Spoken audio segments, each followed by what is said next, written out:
Herkese merhabalar. Soru cevap videomuza Hoş geldiniz. hoş geldiniz. Ama şöyle bir şey söyleyeyim başlamadan önce çayınızı kahvenizi alın. Mutlaka, aynen. Evet. Çünkü Yani- çok güzel sohbet olacak. Aynen. Suyunuzu da almayı unutmayın. Yani öyle değil. Şey yapalım. Hani güzel Aynen. oluyor. Biz Türkmenistanlıyız. Şu an Türkiye'de yaşıyoruz. Ve Türkiye ile ilgili soru cevap videosu yapalım dedik. Evet. Evet. Sen Türkmenistan'ın neresinden? Marı. Marı.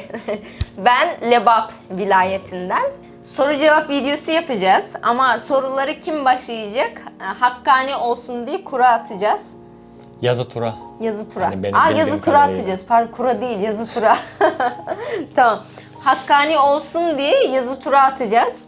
Hangisi senin? Yazı mı, tura mı? Hala şu bir taraf birlik yazı birlik, tarafı. yazı tarafı. Ben de tura. Tamam, hadi bakalım. Başlıyor muyuz? Başla. Ben pek şey değilim ama. Olsun. Dedim ya sen dur yeniden atacağım. Ha. Tamam. Yazı geldi. Sen. İşte. Sen. Ben mi soracağım şimdi? Evet, sen soracaksın. Oo. Bu 1 lirayı cebimize atalım. Tamam. Belki simit alırız. Simit vermezler o paraya ya. Tamam. Artık olmuyor, aynen. Şimdi. İlk soru senden. Tamam.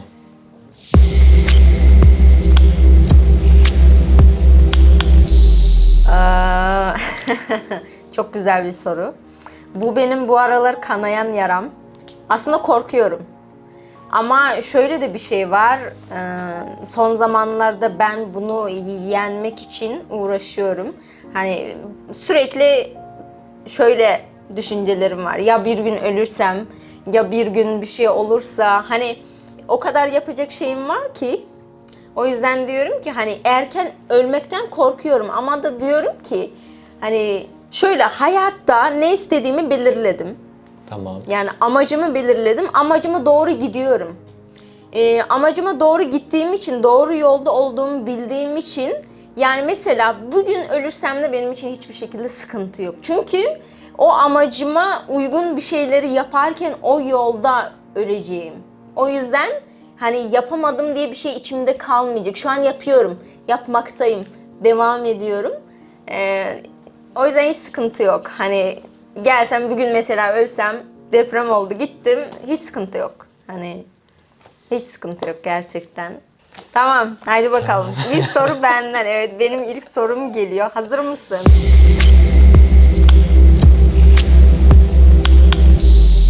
Neden mi Türkiye? Şöyle yani herkesin bir çocukluk hayali vardır. Değil mi? Öyle bende de vardı. Şöyle bir hayalim vardı. Benim kuzen Amerika'ya gitmişti. Orada yani o dedi ki işte beni götürecek falan. Yani benim Amerika'ya gitmek bir hayalim vardı. Yani orada daha çok şey yapabilirim diye düşünüyordum. Oraya gidecektim. Sonra işte okulu bitir, öyle getireyim dedi. O zaten ona bağlıydı her şey. Yani yapabiliyordu şey olarak. Ama sonra dedik okulu bitir. Tamam, okulu bitirdim. Lise diplomanı al, onu aldım. Sonra tamam, sen Türkiye'ye gel bir şekilde. Oradan seni alırım. Tamam. O şekilde yani elimdeki imkanlarla Türkiye'ye geldim. Burada 15 gün falan şey yaptık işte. Geldikten sonra 15 gün geçtikten sonra dedim ki bu şekilde böyle böyle geldim ben. Ne yapacağım şimdi? Yani elimde bir şey yapmayayım ama yani bir kuruş kalmadı ya ne yapayım? Yani şimdi bir şey yap. O da dedi ki tamam bekle. Yani her şeyin bir sınırı var. Yani beklemenin de bir sınırı var nereye kadar? Tabii ki de. Değil mi? Yani o nedenle yani ağzıma geleni saydım, şey yaptım. Yani öyle kaldım yani burada. Arada kalanlardan birisiyim yani. O sana söz verip sözünde durmadı. Seni İşte ortada öyle, bıraktı ortada gibi. kaldım diyeyim. Ama O şöyle çok söyleyeyim. üzücü ya. İyi ki de kalmışım ama şöyle kendime o zamanlar bir şey yaptım. Yani söz verdim. Dedim ki ben de dedim orada senin karşına dedim bir şekilde çıkmazsam öyle. Anladım. Yani öyle kaldım yani. Yoksa bir Türkiye'ye gelmek bir şeyim yoktu benim aslında da. Anladım. Öyle Yani kalmıştım. kader ağları seni buraya sürükledi ve burada kendi başına yani ayakta kalmak zorundaydın ve burada kaldın. Artık da Evet. şu an yaşayıp devam ediyorsun. Aynen öyle. Ama iyi ki de kalmışım ya, ne bileyim yani. Güzel yani gerçekten. Yani güzel tarafları çok. Güzel taraflarını soracağım birazdan. Hadi buyur, sıra senin. Bende mi sıra? Evet. Hadi bir soru sen soruyorsun, bir soru ben soruyorum. Öyle devam edeceğiz. Ha bir de şey diyeceğim. Bu az önce sana sorduğum sorudan şey olarak. Yani aslında Türkmenistan, yani orada mesela bizimkiler deprem olmuyor diye biliyorlar. Ama Ha, şöyle evet. bir şey var. Son bir sene içerisinde 54 tane deprem oldu. Yani Türkmenistan bölgesinin içerisinde. Yani bunu bildiklerimiz de var, bilmediklerimiz de var. Yani mesela ben sosyal medya sayfamda, Instagram sayfamdan paylaşıyorum. Burada oldu. Bu kadar Aynen. oldu. Ama şöyle yani büyük bir deprem değil. Yıkıcı Yani değil. 4-5 büyüklüğündeki bir Aynen. depremler yani. Tamam geleyim soruma, ben konuşsam çok konuşurum da. Olsun, tamam.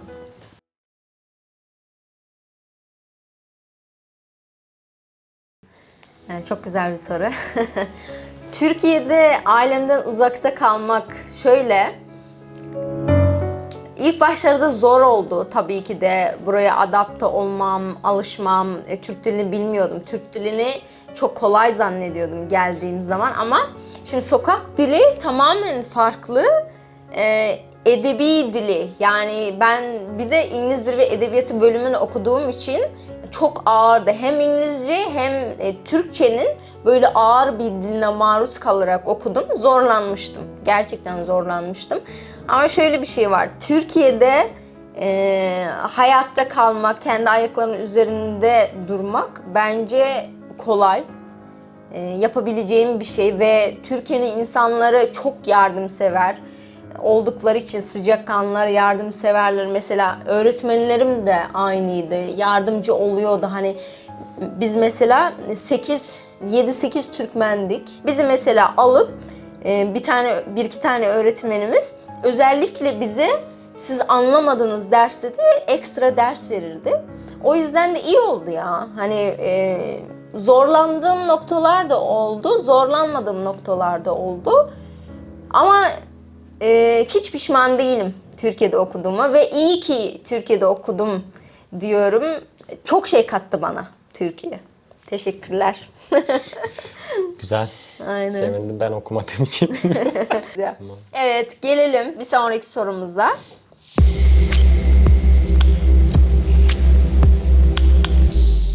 Tabii canım. Nasıl bir soru? Yani şey olarak değil de tabii ki. Yani mesela şöyle, Türkiye'ye gelmeden önce kendini Türk olarak görüyor muydun? Ben Türk'üm diyor muydun? Türk olduğunu ne zaman öğrendin? Tam Türk olduğunu. Ne zaman öğrendim? Türk asıllı olduğunu. 3 sene falan olmuştu. O da nerede şey olmasın ama yani şeyden sonra, Celal Şengör'ü tanıdıktan sonra oldu. Celal Şengör. Ve İlber Aynen. Ortaylı'yı tanıdıktan sonra. O iki adam var ya, felaket. Hayransın. Yani gerçekten yani bütün videoları vardır. Yani 3-4 saatlik bir videoları vardır. İzlerim. Zaten çok iyi insanlar, alanında ünlü insanlar. Aynen. Şey diyor, geçenlerde şey okudum. Bir sosyal medyada bir paylaşımda. Yorumunda okudum herhalde. Adamlara diyor ki yani yürüyen üniversite. Yani gezen üniversite, yani yürüyen üniversite. Aynen. Şey diyorlar Çok gerçekten. kaliteli insanlar gerçekten.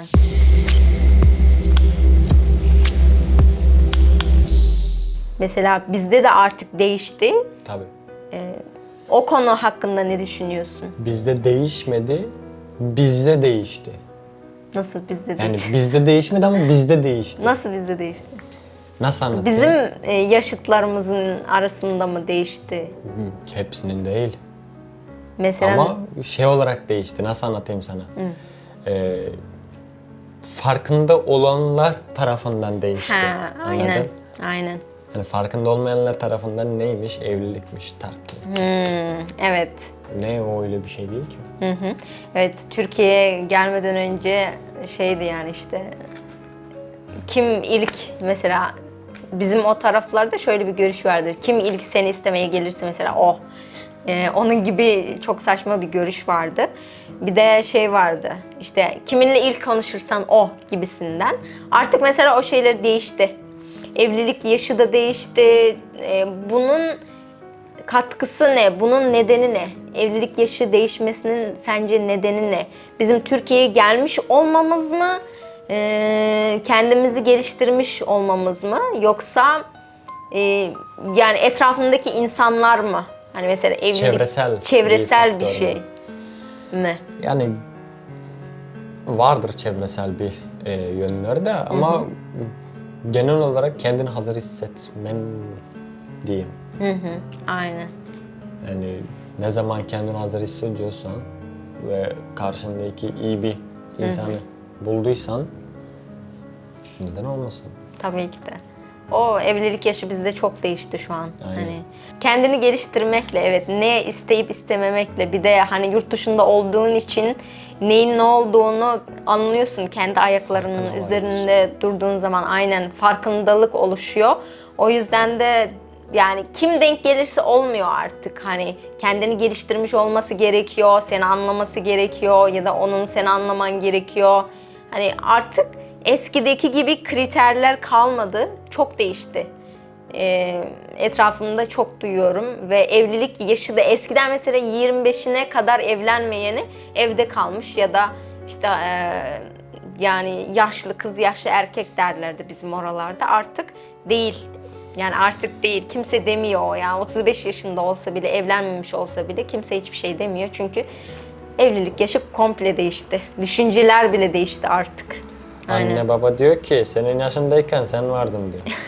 Ne diyeceksin şimdi bunu? Ya yapacak bir şey yok. O sizin sorununuz diye geçiyorum ben ya. Kula annem arıyor.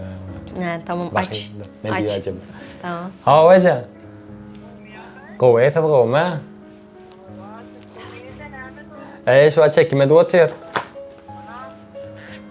İşte. Var kuvvet. Var kuvvet. Hayır bağıracağım ben. Şu anda hissettim ha. O Kafa TV'de İlber Ortaylı sürekli arama geliyor ya öyle. Ben telefonu kapatıyor ya böyle o dersinde. O şey aklıma geliyor. Yok. Boyuna çalıyor kardeşim. Bugün Saçma çok çaldı sapan. hocam. Hayır, hep çalıyor. Bir sonraki soru senden. Yani bu biraz şeylikten dışarı ama Özel yani mi? hayır özel değil. Yani tamam. şey olarak bir faydalı olabilecek bir şey. Yani sen de biraz da yani biraz değil bayağı fazla bir araştırma yapan birisi olarak söylüyorum sana. Teşekkürler.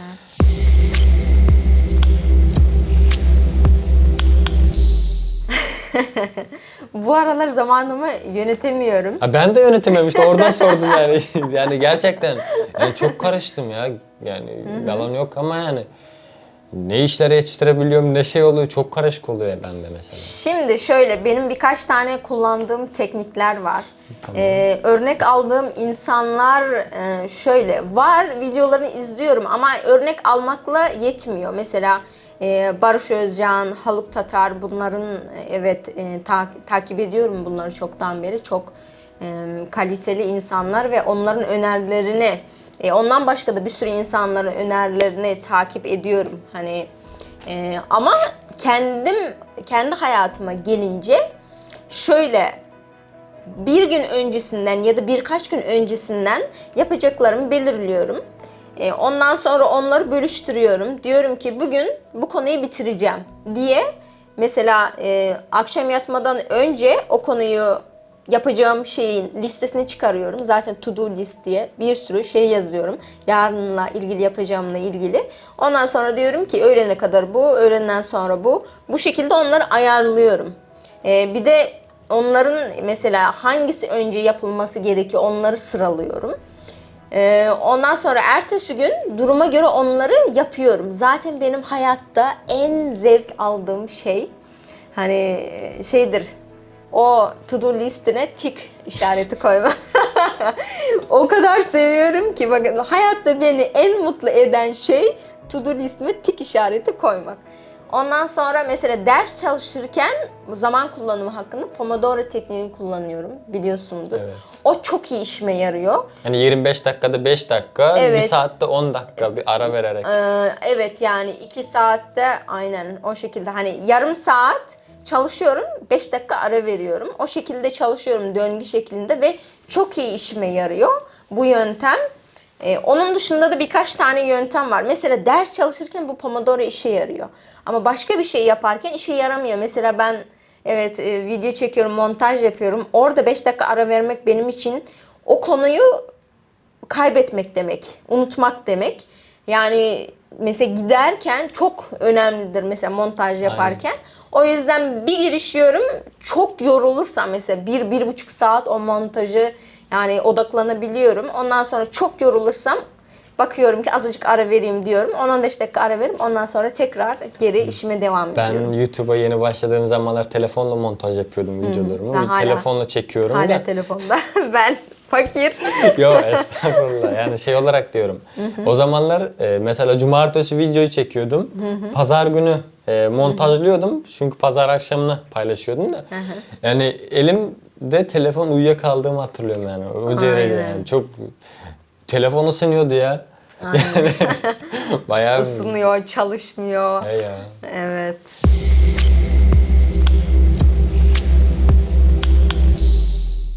İlk zamanlar aklıma pek hatırlamıyorum da son zamanlar işte biliyorsun yani son bir senedir düğün çekimlerine falan gidiyor. Orada şokuna girmiştim. Mesela bizlerde yemek çok çeşit salata malata falan. Aynen, aynen. Abi, bu çok yani o beni şey yapmışlardı yani. Şey yapmıştı. Bir kere eski çalıştığım yerde iş arkadaşımın bir tane düğününe gitmiştim. Yanımda gittiğim iş arkadaşlarım yani yanlarında sarma yani sarma var ya dolma. Evet, Onu evet. getirdiler. Peynir getirdiler. Vay. Yanlarında getirdiler. Yani düğün yerinde bir şey verildi mi içecekle kek verdiler. Yani bilmiyorum yani şey olarak niye böyle bir şey. Yani tabii ki Bazıları yemeksiz oluyor. durumlarsız olur da ama yani mesela bu zamana kadar neredeyse 10-15 tane Türk düğününe gitmişimdir. Yani hepsi aynı şekilde. Aynen. Türkmenistan'da... Mesela bir kere yani sözünü kesiyorum ama Estağfurullah. kız taraf biz taraftan oğlan tarafta Türk olarak şey yapmışlar. Yani oğlan tarafın ailesi mesela oturduğu zaman oturduğu yerler ayrı ayrı şey olarak tamam mı? Yani oğlan tarafta bir şey yok. Yani masada kız tarafı kendiler yapmışlar. Anladın? Yani böyle masada her şey var. Ama kendiler yaptılar. Ama şimdi şu düğünün yarısı kız tarafta yemek var, yarısında yok mu? Aynen. Ama çünkü ne de oğlan taraf yapmamış, o kız taraf kendisi yapmış onu anladın? He, anladım. Yani kendileri beraber poşetle geldiler. Poşetle tamam mı? gelmiş. İşte onlar orada yaptılar. Ben Ya. dedim ki O yaşadığım Bilmiyorum. kültür şoku. Aynen. Bende de şey olmuştu. Bir tane düğüne gittim. Evden yemek yemeden gittim. Aa dedim düğüne gidiyorum. Düğüne. felaket çok aç kaldığımız oldu. Düğüne gittim. Yemek yok. Aç geldim. Bir de karnım o kadar gurulduyor ki en son bayılacaktım. Hadi eve gidelim. Yemek yiyeceğim diye zorla Ya eve buradan dönmüştüm. nasıl bir linç yiyeceğiz onu bilmiyorum ama yani. Linç değil ya. Kültür işte. Kültür farklılığı. Bizde yemek yani masa donatılır. Ben onun görüntülerini Yani, koyarım evet. araya. Oradan bakarsanız Bizde nasıl yemeksiz bir düğün asla şey düğün olmaz. Gerçekten. Türkmenistan her yerinde öyle. Masa donatılı. Biz düğün demek zaten şey vardı Türkmenlerde. Karın doyurma. Bilir misin? aç giderdik. Evet, karnını doyurmak için gidersin ya düğüne. Bizim orada öyledir. Burada evet ben de o kültür Ama şokunu yaşamıştım. şimdi şey deyince şey aklıma geldi mesela bizim oradaki düğünlerde yani bir tabakta 3-4 kişi oturarak böyle elle pilav yer.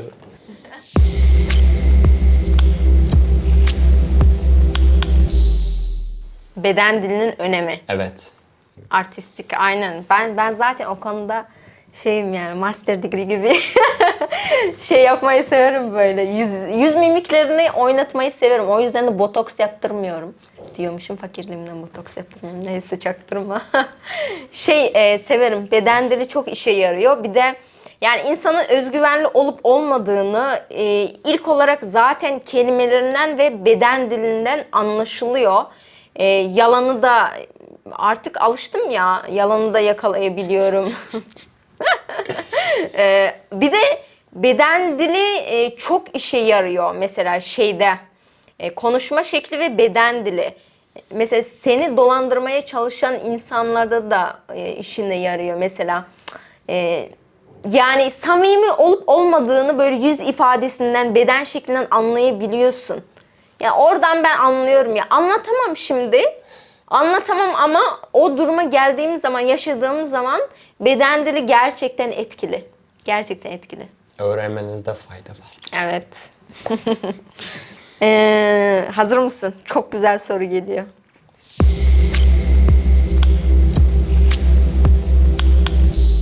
Irkçılığa değil de şeye uğradım. Düşünüyor musun hangi birini söylesem? Hayır. Irkçılığa yok ya. Irkçılığa uğramadım da şeye uğradım. Şimdi ben askerlik yapmadım. Biliyorsun. Yani bilmiyorsun da. Yani askerlik yapmadım. Yani eski çalıştığım yerde bana çok şey yapardı. Bir iki kişi orada işte asker kaçağı. Ya orası. Boş Biz ver. yapmıyoruz ya. gerisini Aynen. boş ver. Ben asla Biz yapmam. Eğitimsiz. Evet, cahil. İşte cahil. Cahil.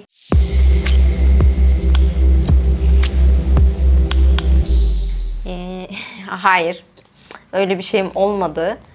Türkiye'ye gelmeden önce ben Türkiye'ye geleceğimi asla düşünmüyordum. Türkiye diye bir şey benim dünyamda yoktu. Benim dünyamda sadece okumak diye bir şey vardı. Ben üniversite okumayı çok istiyordum yurt dışında. Sırada Ukrayna, Rusya vardı. Bir de Türkiye vardı. Kader beni buraya sürükledi. Ben özellikle Türkiye istiyorum diye gelmedim. Benim köyümden tanıdıklarım vardı. Türkiye'de okuyan onlarla beraber gelmiş oldum buraya. Bir de başkentte yani dil kursunda okuyordum orada. Başkent ismi. O dil kursunda okuduğum zaman öğretmenlerim başvuru yapmama yardımcı olmuştu. Onlar beni işte hadi işte onlar Türkiye'de bitirdikleri için çok övmüşlerdi. İşte sonra da en son anda ben Türkiye'ye karar verdim. Ondan önce Rusya'ya gitmek istiyordum. Yani Belarusya ya da Belarus, evet Türkmencesi Belarusya. Belarus'a gitmek istiyordum ya da Rusya'ydı ama kader beni Türkiye'ye sürükledi. Öyle kader beni Türkiye'ye sürükledi. İyi ki sürüklemiş. Hazır mısın? Tamam ben Çok hazırım güzel. ya. Çok güzel soru geliyor. Dur. Tamam. Kendimi toparlayayım. Çok ağır sorular var bende de. Tamam oradan gel. Tamam. Hafif herkes. Şimdi tam ortada bir değişik soru vereyim. Ondan sonra diğer sorulara geçeyim.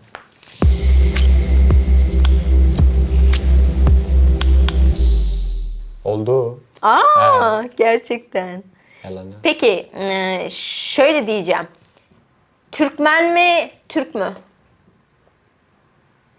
İnsan. Çok güzel bir cevap. Yani- İnsan. Burada şey yapmam ama homo sapiens sen ne diyorsun sen? Hadi bakalım soru senden. Benden mi? Yere geldim.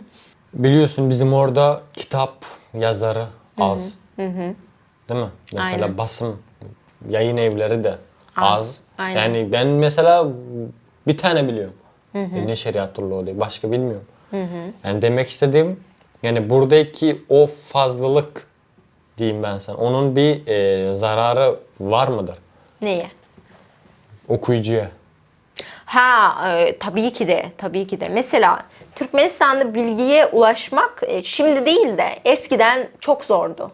Sadece kitaplar olurdu, okul kitapları olurdu. Onun dışında çok fazla bilgi olmazdı. Benim Türkiye'de Türkiye'nin en çok sevdiğim şeylerin biri, benim Türkiye'de en çok sevdiğim şeylerden biri bu olanak konusu. Hani bilgiye o kadar açık ki Türkiye.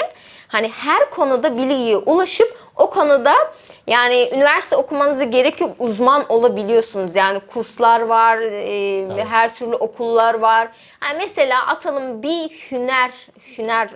bir meslek. Evet, bir meslek öğrenmek istiyorsunuz. O mesleğin üniversitesini okumanıza gerek yok. Gidiyorsunuz, çok güzel kurslar var. Aynı benim gibi. Aynen. Çok güzel kurslar var. Oraya gidip onun mesela birkaç ay uğraştıktan sonra o mesleği edinip ondan sonra kendinize pratik yapıp üzerine katarak o konuda kendinizi geliştirebiliyorsunuz. Hakim olabiliyorsunuz. Uzman derecesine gelebiliyorsunuz. Ama Türkiye'deki bu bilgi fazlalığı bilgi kirliliğine de yol açıyor. Tabii Aynen. ki de. Ben Ama mesela doğru bilgiye evet, ulaşman gerekiyor. doğru İşte bilgiye onun zor. ulaşmak çok zor. Aynen, hani bazı Google sayfaları, mesela Wikipedia yasaklandı Türkiye'de. Çünkü Ama açıldı gene. aynen, gene yeni açıldı da mesela bilgi kirliliği var ki o kadar fazla ki şey oluyor. Bir sürü Google sayfaları var. Arama yapıyorsun. Arama yaptığınız zaman okey, bilgiye ulaşıyorsun ama bunun gerçek olup olmadığını bilemiyorsun. O yüzden de ben mesela şu an yüksek lisans okuyorum.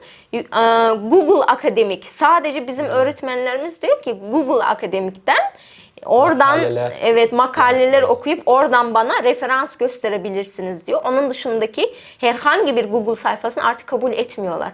Bu ne demek? Çok fazla olanak demek ama bir o kadar da bilgi kirliliği demek. Mesela- Çok kolay ulaşıyorsun ama doğru olup olmadığını bilemiyorsun. Yani benim şöyle söyleyeyim, araştırma yaparken güvendiğim sayfalar var. TÜBİTAK var. Bilim Genç, yani TÜBİTAK Bilim Bilim Genç, Genç. aynen. Evrim Ağacı var. Barış Özcan'ın sitesi var. Bir de şey var. BBC Türkçe. Yani Onlardan. aynen. Genellikle onlardan bir araştırma yaparak öğrenirim. Şimdi. Sıra sende. En sevdiğin Türk yemeği? Harbiden ne ya o? Düşünmemen lazım ya, direkt böyle söylemen lazım. Söylemem yani Sarma, dolma, pide, lahmacun, pilav, kuru fasulye. Hangisi? ya Ecem nahareden sonra Türk'ten. Şimdi şanslı insanlar annesi yanında olduğu için Ya Türkmen gerçekten yemeklerini yani. yapıyor. Türk Aynen, yemeklerini Türk yapar yemek- mı? Yok. Türk Yapmıyor mu? yemeklerini Türkmen yapıyor. yemeklerini yapıyor. Aynen, Türkmen yemeklerini yapıyor da ya şey var, yani Türkiye'de de var o yemekten de bizim börek var mesela. Börek. Aynen. Neyli börek? Bunlar da mantıları gidiyor. Mantı olarak. Bunlar da mantı, bizde börek. Pilmen. Pilmen mi yoksa? Yok, küçük börekler var ya, börek. küçük. Bizde yok ki. Küçük Var börek ya. şöyle kulakla. He. Pilmen ha onun adı. Bilmem okmayın siz de. Pilmendir bir Sizde börek mi? Börek diyorsunuz. Börek. Tamam. Bizde pilmen. Pilmen de Pardon, tam sapar işte o. Rusçası galiba. Bilmem o. Rusçası. Bizde pilmen deniliyor. İşte vilayetten vilayete, yani dilimiz, şivemiz değiştiği için. Sen şu an full bana Türkmence konuşursan ben belki anlamam ya. Niye ya? Ben bazı kelimelerin anlamam. Biraz önceki şey dedin ya, anlamadım Ha. mesela. Aynen. Türkiye'ye yeni gelecek öğrencilere soracağı bir soruyu sorayım. Tamam. Hem okuyup hem çalışmak mümkün mü? Tabii ki de mümkün ama yasal değil. Evet, çalışabiliyorsunuz. Kendi ayaklarınızın üzerinde durabiliyorsunuz. Hem okuyup hem yanından çalışıp harçlık çıkartıp en azından olabiliyor. Hani ikisi bir arada olabiliyor ama bu sizi yıpratacak, zorlayacak. Ama imkansız da değil. Şimdi çalışmak zaten önemli bir şey. Çalışmalarını öneririm. Çünkü çalışmaya başladıkları zaman Türklerin arasında olacaklar ve Türk kültürünü, Türk dilini daha iyi öğrenecekler. Mesela okulda öğrenmesi biraz zor olabilir Türkçeyi. Zaten sonuçta nasıl olacak? Türkiye'ye gelmiş, Türkiye'de okuyacaklar, Türkiye'nin içindeler. O yüzden çalıştıkları anda Türklerin arasında oluyorlar ve dile maruz kalıyorlar. Böylece de Türkçeyi normalinden daha hızlı Aynen, ve hızlı bir Türk şey. kültürünü de normalinden daha hızlı öğrenip adapte olup yani güzel bir şekilde erkenden ayak uydurabiliyorlar. Bu da artı demek. Eksi değil, artı demek. Çalışın derim. Zaten çalışmazsanız evinizde yatıyorsunuz. Boş verin okuldan geldikten sonra. Yatacağınız zamanı çalışarak değerlendirin derim. Aynen. Tamam. Bu çok güzel. Türkiye'ye gelmeden önce depresyon diye bir şeyi biliyor muydun? Depresyon. Ben hala depresyonun olduğunu tam bilmiyorum da. Ama kötü bir şey olduğunu biliyorum. Yani seni insanlardan uzaklaştırdığını biliyorum. Fazla yemek yedirdiğini bazı kişilerde biliyorum. yaşamışımdır ama ismini bilmiyorum. He, ben biliyorum mesela. Bildiğim için de araştırdım, öğrendim. Hani güzel bir şey değil, evet, ama başa çıkılmayacak da bir şey değil. Ama şöyleymiş, depresyonun ne olduğunu bildiğiniz zaman, depresyona mesela bütün her şeyini araştırıp ona ne olduğunu öğrendiğin zaman ona girmen daha kolay oluyormuş ve çıkman da daha kolay oluyormuş. Yani bilinçaltını sen diyorsun ki ay ben depresyondayım. Depresyonda olduğun için aynen dediğin gibi mesela çok uyuma oluyor. Ben de mesela çok uyuma oluyor. İştahsızlık oluyor. Ya da mesela stres de var. Stres yaparken de mesela çok yiyorum ben. Kaygılıyken hiç yemiyorum, stresliyken çok yiyorum. Böyle bir dengesizlik oluşuyor ve depresyonu da bildiğim için depresyona girdiğimi biliyorum orada ama işte mesela ön yargı var ya, işte bilinçaltına oturtulmuş bir şey var işte. Bir uzmana gitmeden kurtulamazsın, bir kitap okumadan kurtulamazsın. Böyle bir şeyler olduğu için artık bu pazarlama taktiği mi nedir bilmiyorum. Depresyondan çıkmam biraz zor oluyor ama bazen diyorum ki lanet olsun senin depresyonunda, hadi kalk dersini çalış, hadi kalk bilmem ne diye kendimi itekleye kendimi zorlayarak böyle depresyondan çıkıyorum. Şimdi şöyle bir soru soracağım. Mesela Türkiye'ye geldikten sonra gittiğin yerlerdeki bir kendini, yani seni şaşırtan yerler ya da olaylar neydi? Bir yer şeydi ya, Türkiye'ye geldikten sonra Kapadokya'ya gittim geçen de. Ben de gittim bir kere. Çekime gitmiştim. O çok böyle değişik havası vardı oranın. Türkmenistan'ınkine biraz benzer ama oradan farkı tarihsel, yani çok değişik havası vardı ya oranın. Beni mesela cezbetmişti. Gerçekten. Ben aşık olmuştum mesela oraya. Böyle vay diye gezmiştim her yerini. O taşlar mı diyeyim artık, oradaki binaların şekli, tarzı. mağaralar. Beni mesela hayran bırakmıştı. İçine çekmişti her şeyi orada. Ben Kapadokya sevmiştim. hakkında kanalımda şey yaptım zaten, 10 dakikalık bir kısa belgesel tarzında bir. Tabii oraya gittiğimdeki yaptığım çekimlerden Henüz görmedim. çok şey kaçırmışız. Nasıl bir arkadaşsın der şimdi bana. İzleyeceğim, bir gün izleyeceğim, Aynen, tamam. zaten şey yaparım. Bu köşelere de koyarız onu. Olur, Oradan olur. şey yaparız. İzlemek Orayı- isteyene. Zaten Türkmence yaptım da. Yani izlemek Benim de isteyenler videom için. var. Ben de koyarım bir yerlere, gidip izleyebilirsiniz. Gizli videom var, Kapadokya'ya gitmiştim. Çok sevdim orayı. Türkiye'ye geldikten sonra asla alışamadığın ne var? Trafik. Bir de metrolardaki, işte metrobüslerdeki o kalabalık. O sabah saatleri, bir de akşam saatleri. Bir de herkes gergin oluyor, biliyor musun? Ben İstanbul'a geliyorum. Normalde başka şehirde okuyorum. Şehir dışında okuyorum ben. İstanbul'a geliyorum. Bana da böyle şey havası geliyor. Böyle gerginlik. Yani önümdekine çabuk çabuk yürüsene demek istiyorum içimden. Böyle benim de içim daralıyor. Aynen, İstanbul'da o. Bir de şey var ya, burada o yürüyen merdivenlerde neden sağda durmuyorlar? Ben onu çok şaşırıyorum. O da sinir bozucu bir şey değil mi? Felaket ya. Aynen. Bir de İstanbul kalabalık. Sonra da sürekli sen bir yerlere yetişmek zorundasın. Ama güzel bir şehir. Değil mi? Güzel. Tamam, güzelliği, ulaşım da güzel ama çok kalabalık olduğu için şey, mesela oradan sen yetişmen gerekiyor ama önündeki insan seni durduruyor. Benim de en sinirimi bozan şey o. Önümde biri var. Yavaş yavaş yürüyor. O beni benden alıyor ya. Diyorum ki hani çabuk çabuk yürüsene diyesim geliyor ama beklerken bile içim bıcıklanıyor böyle konuşurken bile. Sinir oluyorum, evet. Hadi son sorunu sor, sonra ben son sorumu soracağım. Şöyle bir soru soracağım sana. Biliyorsun buradaki insanların yani çoğu teknolojiye şey yapar. Nasıl anlatayım sana?